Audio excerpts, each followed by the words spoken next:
কোনো ইসলামিক দেশেই কি এখন ইসলামের সমাজ ব্যবস্থা আছে? নাই।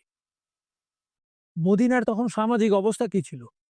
মানুষ অ্যালকোহলে আকণ্ঠ নিমজ্জিত। Fornication was big.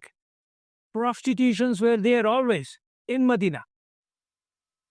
কিন্তু মুসলমানদেরকে টাচ করতে পারেনি। সেখানেও রাসূল সাল্লাল্লাহু আলাইহি ওয়াসাল্লাম কাউকে আইডেন্টিটি ক্রাইসিস এর মধ্যে পড়তে দেননি। As a group, individual, that's a different issue. Few individuals. As a group, মুসলমানদের আইডেন্টিটি ক্রাইসিস হয়নি। কিন্তু আজকে আমরা বলতেছি আমাদের আইডেন্টিটি ক্রাইসিস হচ্ছে। It's true. With you. Because of what? Because of lack of iman. Because of lack of understanding of Quran and the Prophet sallallahu alaihi wasallam.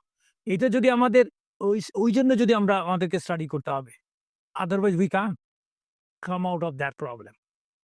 এখন তো ইনস্টিটিউশনালি আমাদের এমন পর্যায়ে চলে গেছে যে defamation, smearing of character and killing actually, it has become institutional, intellectually করা হচ্ছে, institutionally করা হচ্ছে।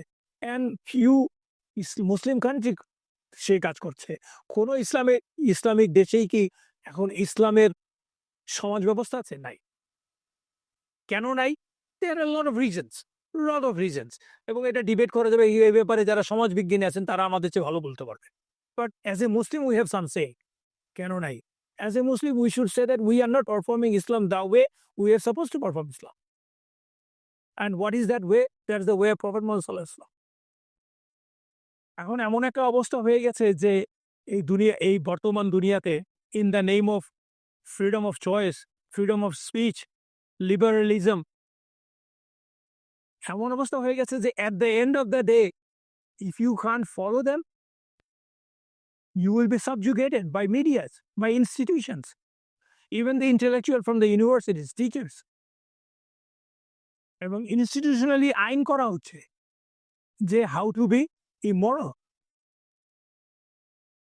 ইমোরালিটিকে সাপোর্ট করা হচ্ছে ইনস্টিটিউশনালি, স্টেট সাপোর্ট করছে।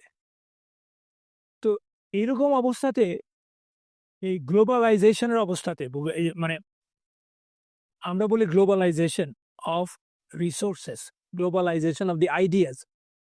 এখন আরেকটা শব্দ হচ্ছে গ্লোবালাইজেশন অফ দি ইমোরালিটি, অবসিনিটি।